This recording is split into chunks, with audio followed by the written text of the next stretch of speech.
Welcome friends to another r/NuclearRevenge video. Today we've got a crazy revenge story that comes between identical twins. But first, make sure to hit those like and subscribe buttons down below so you never miss any of my daily videos. Our first story is Twin Trouble. I'm a 27-year-old female and I have a twin sister. We're identical twins who were born exactly 13 seconds after each other. She always says it counts, but I don't think it does. So we've pretty much been attached to the hip from birth. Before we were even born, the scan showed us as one child, with one synchronized heartbeat and one of each body part. You can imagine the shock when my mother started to push and birthed two girls instead of one. She used to joke that we were one soul divided into two people, and we genuinely did believe it. Both of our first names start with M, so we've always been called M&M, like the chocolate, by family and friends. It started when we got into kindergarten and continued through elementary and high school. We were never apart for long because I couldn't function without her, and she didn't speak to anyone unless I was around.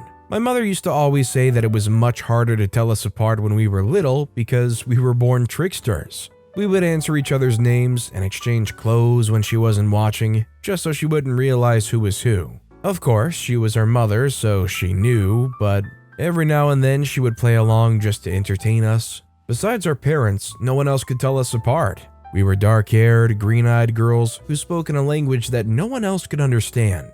My twin sister and I were so inseparable that we never left each other's side. We slept in the same beds, walked together everywhere, and we even fell sick together. If I broke my arm, my sister felt the pain just as intensely as I did, and vice versa. I knew what she was thinking because it was what I thought about too.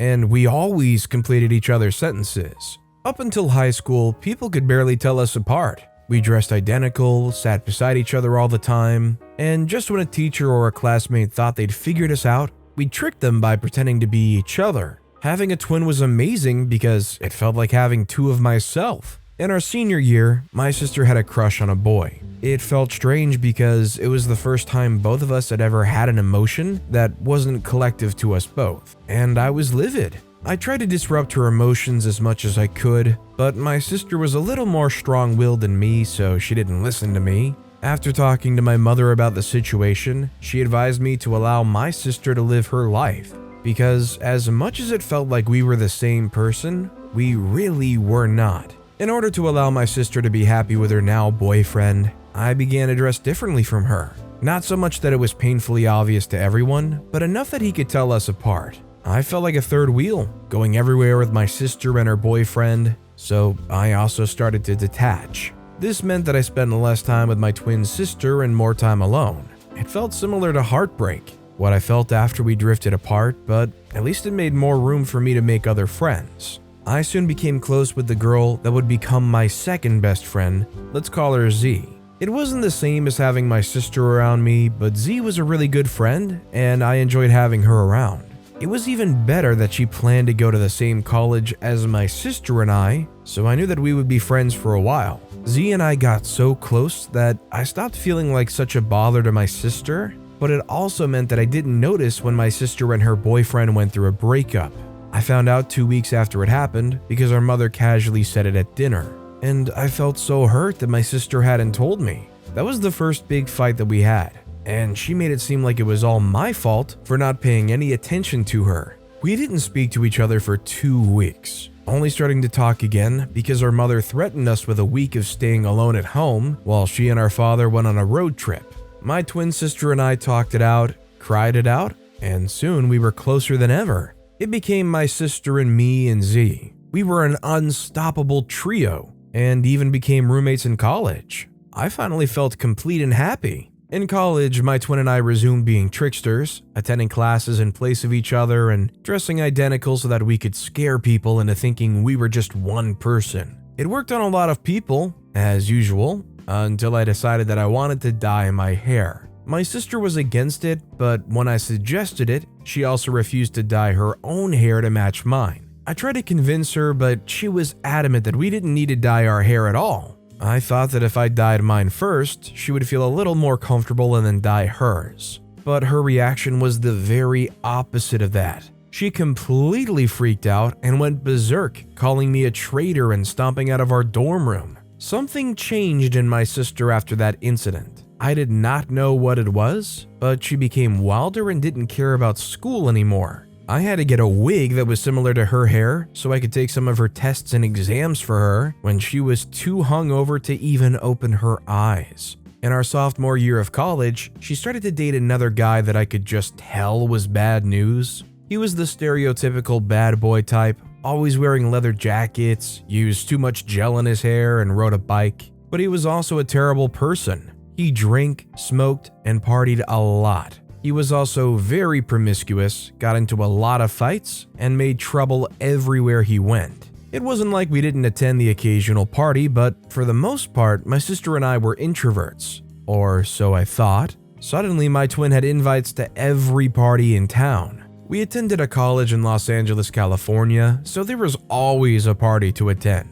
She dressed up nearly every weeknight and came back either drunk or high out of her mind. I tried to advise her against her new lifestyle, but she only threw it in my face that if I could dye my hair when she didn't want me to, then she could do whatever she wanted, whether I approved of it or not. Eventually, I figured out that my sister wouldn't listen to me, so I prepared myself to face her boyfriend. He was very cunning and good at lying, and I was so desperate to save my sister from him that I didn't realize that he was roping me in too. The only downside to having a twin with similar tastes in nearly everything was the fact that we liked the same kind of men, for the most part. I didn't want to fall for my sister's boyfriend, but I did, and I fell hard. I tried to stay away from him, but he brought himself to me all the time, dropping by our dorm room and pretending to look for my sister, or even coming into our lecture halls to wait for her when he knew that she wasn't present in the class. I confided in Z, and she advised me to talk to my sister about it, which I planned to, but my sister's boyfriend had other plans. He called me out one night to confess his feelings to me, telling me how much he wanted both my sister and me to be bus girlfriends. I thought he was delusional, so I cussed him out for it and tried to walk away, but he suddenly grabbed me and kissed me. He was much stronger than me, so even as I struggled to push him off of me, it didn't work. Unfortunately, this happened right in front of our dorm room, and my sister had just stepped out of the room, all dressed up for a date with the same jerk. I would later find out that all of it was a carefully planned scheme for him to get my sister even further away from me. When he spotted my twin sister, he pushed me away from himself and wiped a hand across his mouth, accusing me of kissing him. I was too stunned to speak because my sister was there, and when I tried to explain, she called me names and then grabbed his hand and walked away. After then, I didn't see my sister for nearly a week, and she refused to pick up my calls or answer my texts. The only time she came back to the dorm was to pick up some clothes and to tell Z that she would be staying temporarily with her boyfriend. I cried to Z, but I knew that the only thing I could do was to prove to my sister that her boyfriend was just like a jerk and he was using us as his own personal jesters. Towards the middle of junior year, the jerk began to message me again, asking to see me and continually flirting. I had the good mind to block him, but Z advised me not to. Instead, I stored all of his texts as evidence, so when my sister and I were able to see each other and speak again,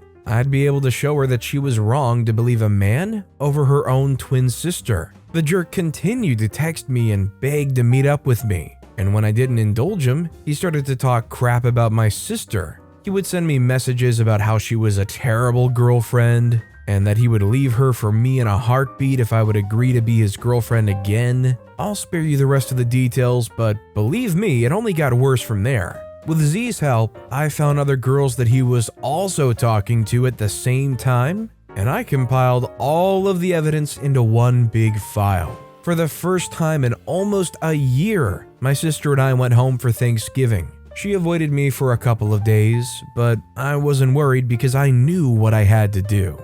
I sent the evidence to her email with a fake email address that I created, and I left her to read it. She was very moody and quiet all through dinner, so I knew that my plan had worked. Later that night, while I slept in the guest room, she came in to speak to me. She asked if I was the one who sent the email, and after I came clean to her, she broke down in tears. I couldn't help but cry too when my sister apologized for choosing a lying and cheating man over me, and we hugged it out. She also apologized to me for also being fussy about me dyeing my hair. She just didn't want us to drift apart the way we did in high school. My twin then confided in me that her ex had started to hit her at a point. He also tried to introduce other illegal substances to her since she already drank alcohol, and that was where she began to be suspicious, but she didn't know how to leave him. We spent the rest of the night talking and catching up on almost a year's worth of things that we missed out on. My sister suggested revenge to me, and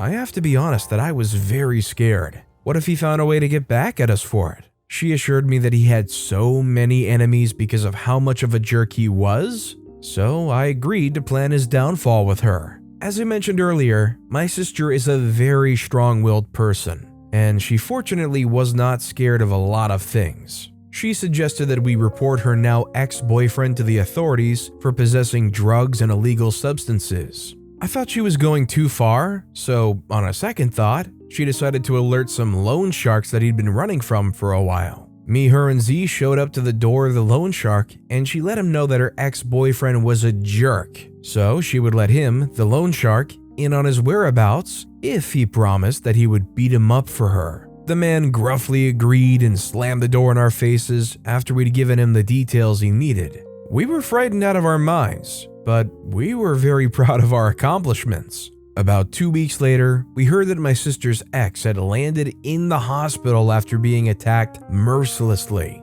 As if that wasn't enough trouble, we also found out that he'd gotten 2 girls and a female professor pregnant. My sister and I graduated from college with really good grades, and 2 years ago, we got married on the same weekend to 2 amazing men that cherished familial relationships over all else. My sister's jerk ex is a single dad to 3 kids, and maybe he's a changed man now. Could you imagine sleeping around left and right like this guy did, and then finding out you got not 1 but 2 different girls pregnant, including one of them being a professor? That dude made some dumb decisions because his life was screwed at that point. I don't think they learned their lesson, at least not for a while, because they ended up with 3 kids apparently. Do you guys think it's possible for a guy like this at some point in their life to finally change and mature? Or if they're doing all this by the time they get in college and even afterwards, do you think they're almost guaranteed to be a lost hope?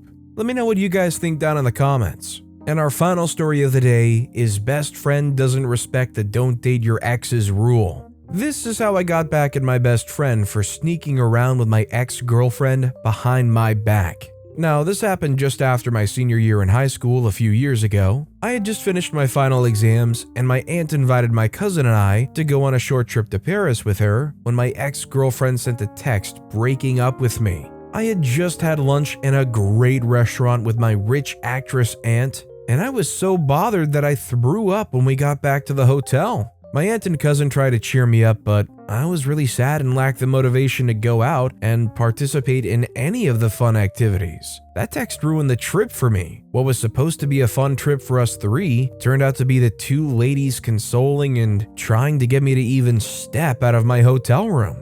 I would say that I didn't see that coming, but I did. She acted strange the whole of our final semester, and I knew something was wrong, but when I did ask her, she said she was just really bummed about her parents finalizing their divorce. She had told me, my mom, and anyone who cared to listen that she was excited about her parents divorcing when they announced to her that they were getting a divorce because they fought too much and she thinks they're much better apart. So I knew the talk about her parents' divorce was an excuse. I, however, tried not to push further or bother her, and instead tried to be there for her and be a support for her as much as I could. Funnily, this seemed to irritate her even more. My ex-girlfriend would yell at me and roll her eyes at me, but I ignored her attitude and refused to be mad about it. One day I decided I'd had enough. I put my foot down and insisted that I will not tolerate her disrespectful behavior. She cried and apologized. She told me she was stressed out thinking about college, the future, and having to shuffle between her mom's house and her dad's.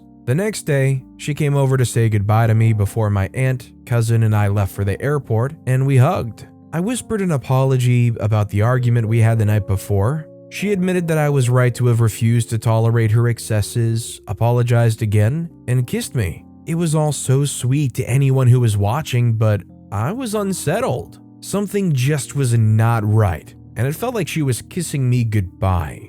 Yes, she was doing that because I was going to be away for 2 weeks, but it felt final. I wasn't shocked that she broke up with me, but breaking up with me via text and doing it while I was away on a vacation in Paris was just mean. I was supposed to be in Paris having a great time and resting after working so hard to ace my final exams. I refused to accept that it was over and decided I would talk to her when I returned home and we would figure it out and maybe make up.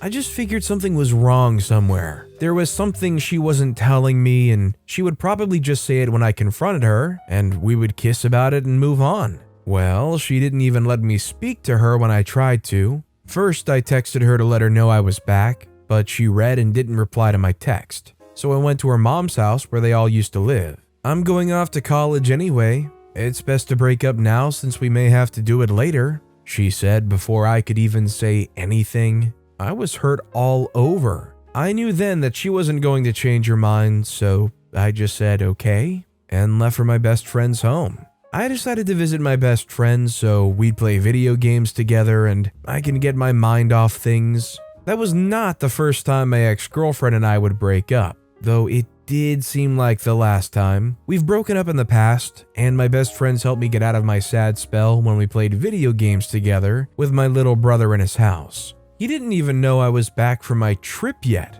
When I saw him at the door, he didn't appear to be happy to see me and he looked a bit nervous. I told him there that my ex-girlfriend had broken up with me. He didn't look surprised at all, just nodded and let me in. Did she tell you why? He asked nervously. I told him about everything that had happened between us, how she'd been acting up, and I blamed it on her parents' divorce and the night I called her out on her constantly disrespectful attitude, and how she kissed me before I left for the airport. In hindsight, I should have noticed that he cringed when I mentioned that she kissed me, but of course, I didn't pay much attention to his facial expression at the time, or the fact that he expressed no surprise about us breaking up. I was hurt, and all I cared about was expressing my pain to my best friend. We didn't end up playing video games because I was heartbroken. I kept wondering aloud about why she ended things with me. We've had our issues in the past, but we've always been able to move on from them, and it only strengthened our relationship.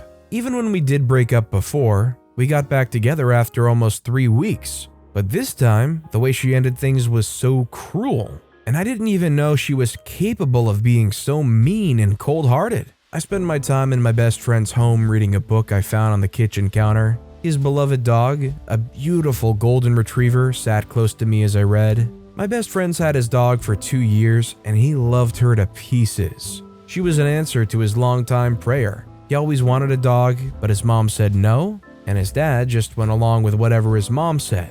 He kept pressuring his parents to let him adopt one, but his mom insisted. He had to prove that he would be responsible with his dog and do well academically before his mom finally said she would consider it. On the day he got lucky, his dad brought home his dog and presented it to him. It was some months after his 16th birthday. My best friend was over the moon with excitement, and he invited me over to look at her. She was a beautiful little pup, and I was excited for him. He spent most of his time with her, and she enjoys being in his company too. I visit my best friend often, and he visits me with his dog, so she was quite familiar with me too.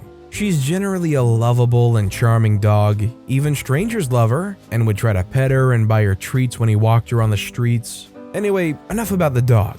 My best friend suddenly stopped visiting me. Ever since I returned from Paris, he never came over, and I didn't understand why until I had a conversation with my little brother one evening. That evening, I was writing a song in my room when my brother came in to ask how I was holding up. To be honest, I was over it and was just looking forward to leaving for college and visiting my aunt in LA before that. I had my plate full and had lots of dreams for myself. I told him this and he sighed. Honestly, I would be devastated if my best friend did that to me, man. Best friend? What? I didn't understand what my brother was talking about, so I just assumed he meant girlfriend.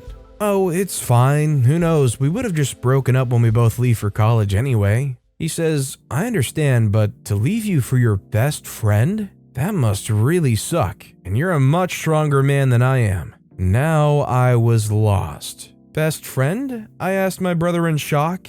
My brother then told me that my ex and my best friend started going out while I was away in Paris. I could not believe my ears. He thought I knew already. He'd almost gotten into a fist fight with my best friend when he found out and warned him to never show his face in our house until he confessed to me. He preferred that my best friend break the news to me himself. Now it became very clear why my best friend was avoiding coming over to my house. Even when I visited him, he hardly said anything to me about the end of my relationship. He only just asked if my ex-girlfriend told me why. My brother felt very bad for me and he apologized for my finding out in that manner. I was no longer hurt though. I was just really angry. To think I rushed to him when I returned to tell him about how hurt I was and he knew why she ended it, but said nothing. I decided to get my pound of flesh, but I was undecided as to how to go about it. The next day, I texted him and told him I know why he's been avoiding me and asked why he didn't tell me earlier that he and my ex-girlfriend were together.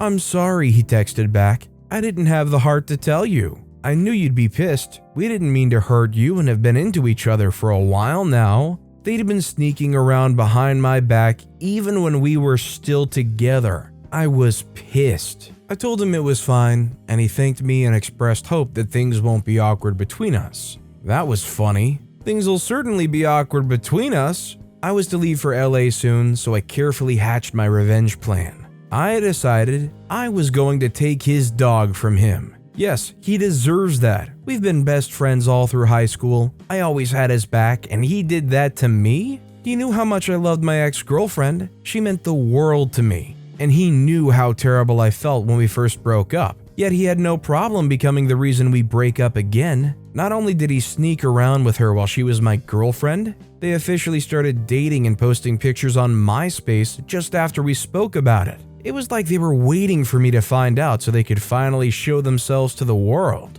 I also could not help but wonder how many people knew. I mean, my brother found out before me. Other people in school and in our neighborhood probably knew too. My best friend made a fool out of me, and I was desperate to get back at him. The first thing I did was convince my aunt to pay extra for my flight tickets. Since I was going to be traveling with a dog, I needed the money. I told her I'd adopted a dog and added that it was because I'd started to feel lonely after the breakup, so she wouldn't ask any more questions, and she agreed. The day before my flight's date, I texted my best friend about visiting him that evening, and he seemed elated about it. "I need to beat you one last time," I wrote in my text, referring to the karate video game we play together. He asked if I was coming with my brother. I said I wasn't, but I had planned with my brother to pick me up later. Things were indeed awkward between us until we started to play and things eased up. I even started to feel bad about what I was going to do, but I was not going to back down.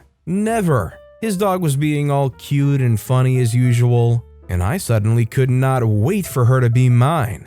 My best friend was in the kitchen when my brother texted to inform me that he was around. I asked him to come over to the window and passed him the dog. Luckily, she did not resist. I went into the kitchen and told him I had to leave and that my brother was around. He was reluctant to come out with me because he and my brother were not on good terms, and I took good advantage of this and dashed out. While we drove away, I saw my ex-girlfriend driving to his house. I was glad because this meant my best friend would be distracted and may not notice his dog was gone for a while. She started to bark, but we were no longer close to his house. "Really? His dog? That is petty," my brother exclaimed. I waved him off and said nothing. Nobody could decide for me how to react to what my best friend had done. Before we got into the house, I made my brother promise not to tell our mom what we had done. The next morning, I was to leave for my flight. I'd switched off my phone so my best friend would be unable to reach me should he suspect that I left with his dog. But when I turned it on, I saw I had no messages from him. He most likely hadn't even noticed that his dog wasn't in the house. Perhaps my ex-girlfriend slept over and he was too distracted. The thought pissed me off even more, and my mind was made up. My best friend's dog was going with me to LA. My mom saw the dog and frowned. "Isn't that your friend's dog?" she quizzed. I say, "Well, he gave her to me." She says, "He gave you his dog?" "Yes," my brother and I chorused. "I do not understand boys," she said and started the car. I had just landed at the airport in LA when my brother called to say my best friend came over to our house to see me. He asked my brother if he had seen the dog, and of course, my brother curtly told him no. He texted me, but I never even bothered to read his texts before deleting them. The next day, he and my ex-girlfriend were sharing printed copies of the dog, asking everyone in the neighborhood if they had seen her. I knew he'd be hurt. He loved his dog and she loved him too, but that was exactly the reaction I wanted. To save him the trouble of searching, I sent a picture of the dog in my aunt's apartment to him. I had a hard time with her at first since she wasn't used to the environment, but she eventually warmed up to me and became my new best friend. He cursed at me, but I didn't care. I had gotten my revenge and it was a sweet feeling. On one hand, yay, a new dog. On one hand, I am depressed that that guy lost his dog. And somehow on another third hand, I'm really wondering why there wasn't any kind of law enforcement or legal thing going on here. Even though it's probably cross country, I feel like if you can identify that it's your dog that was stolen and you can tell where they are, you should be able to do something about it, right? I'm just surprised that it seems like the best friend gave up on getting their dog back. But with that being said, that's all the time we have for today. Now, if you want to hear another story of revenge that was way crazier than both of the stories in this video, click on that left video. Or if you missed my latest video, click on the right. That said, I'll see you all next time with some more stories.